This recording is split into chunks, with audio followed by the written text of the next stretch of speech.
Thank you, everybody. So my name is Kamal.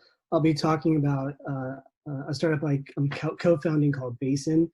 I'm using a mapping software because I'm talking about something pretty complex, and so mapping is a really helpful way to do that. Today I'll be talking about a just circular bioeconomy, and I'll explain that more. The driving question that we're using here is, how would nature design a regional circular food accounting system? And so I'll use this graphic to kind of talk about that. So one thing nature would do is it wouldn't silo just food waste or food circularity. It would look at how food is connected to water and how food is connected to energy and how they're all interconnected. So that will come back and we'll talk more about that. I'm also going to talk about how this system is showing up in different patterns. So centralized systems, decentralized, and distributed. In nature, what nature you see the most in nature and what nature incentivizes the most is more towards decentralized and distributed systems. In human systems, we're mostly incentivizing centralized systems. So what we're doing at Basin is we're creating an accounting system that helps incentivize more decentralized and distributed systems, which allows waste to stay hyper-local, so creating less need for energy. So like food is mostly water. So if you're moving around food long distances, it's actually a lot of energy. So by distributing that system and encouraging that, you actually save more energy, cause less CO2. And also that this last piece, there's more justice in this element where people can actually own a lot more of the resources rather than getting extracted outside of their communities. And I'll show you what that means in a second. So this graphic of the food, energy, water nexus, the colors are important. This system is being used across the world. It's actually just a systems-based framework to help us collaborate and think in systems. So the blue for food, or for water, you'll see in this map. Same with food, green for food, and yellow for energy. So you'll see more in a second. So I think you might have seen some of this. I didn't get to attend the morning, but this is the butterfly diagram that the circular economy uses.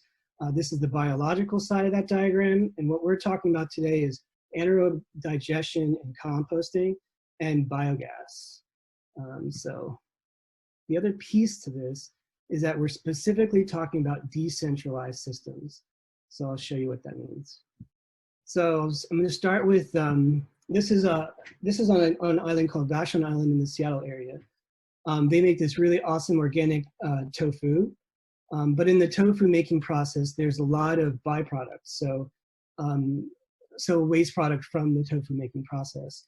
The good thing about the byproduct is it's really high in nitrogen, so plants love it. So farms love this stuff because it's really good for their farms. But the problem is that it goes bad very quickly, and so it tends to smell. So they end up having to compost a lot of their waste, and it ends up having to travel to their transfer station and get either sent to landfill, which is completely a waste of resources, as you've seen, or it gets sent to our centralized commercial composting facility. And so you can see, like I mentioned, food waste is mostly water. So it's about 90% water. We're basically shipping water about 50 miles to get composted at a central location. So what King County and Washington State and Impact Bioenergy is doing is they're helping create a decentralized biodigester on Vashon Island to help keep all the resources on the island. So I'll show you what that is. So this is Impact Bioenergy's digester. This is the tofu factory. The waste goes into these tanks, and the digester basically works like a cow, like a large mechanical cow. It turns into a liquid, which is about 90% of the system, and then it turns into a gas, which is converted into energy. So it's compressed and converted to energy, and you'll see how that's used in a second. The water, the liquid, is basically a high nitrogen, high biofertilizer in essence. They put them on these totes on this little trailer. They basically take the trailer and put it on a truck that only travels just to the other side of the lot, and they water a farm called Matsudo Farms, and they put it in this 5,000-gallon water tank. And they're powering this truck with food waste. And right now that's getting converted, so we're in the middle of that. But because of COVID, some of that stuff is getting slow. So the key to this system is that right now what's happening is that King County is actually subsidizing the cost of this flow right now. And so it's really expensive to move, that much water weight to a centralized location. So what they're doing is they're helping build this system. What we're doing at Basin is we're basically creating the accounting system to create in essence, a distributed ledger to help everybody see and trust that these two stakeholders in the system made a transaction. And what we're looking to do is use that, that transaction log so that the county can actually, and the government can actually help subsidize more hyper-local circular economies. So instead of, just, and it's important to do commercial compost, we need that, but we also need to think about how we're using energy and how to actually encourage more distributed systems. And then I'm going to show you how this plays out geographically.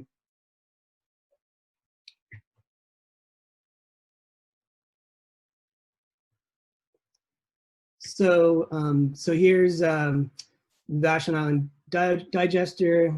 You can see as the crow flies, it goes down to Cedar Grove, but really what it does is it drives all the way through the roads. All these other purple dots are other digesters in the region. So here's another example that they're doing at a food bank in Seattle. This is a small system that's going to go inside the food bank. And instead of the food bank sending all their compost to the compost facility, they're actually going to be using it to power their building, water their rooftop farm, and also help water all the regional urban gardens in the space. So it basically becomes a a building, a living building, just like the Bullitt Center. Here's another farm that it could help water at UW. So, I'm going to end with kind of how we can zoom out, how we can look at all these other digesters that Impact Bioenergy is helping to create, and how we can maybe build a more interconnected accounting system. And the main piece I'll end with is how we're thinking about data. Going back to how nature works, right now you look at most of our data, most of our systems tend to be centralized. A lot of power in just a few companies, they get to say what happens to the data and what happens to the system. Blockchain has actually moved to try to decentralize some of that. And so they've done that with these other nodes that you can see here. But those end up becoming, powerful, large nodes that get to decide what happens in the system. And as you know, it's very resource intensive to run a lot of blockchain. What Holochain is doing, what we're building on, is more based on nature. It's more based on a distributed system where every peer gets to decide how their data is used and what it gets shared with. And so we're modeling our accounting system with Holochain and with that type of sort of nature-based accounting. And we hope that sharing this in an open way can help us create more collaborative, open circular economies where we can connect our systems together in a shared language around accounting. So I'll end it there, but I leave with the question is how would nature design a circular food economy regionally? And would love to hear more. Come on, you guys. Awesome. Thanks, Kamal.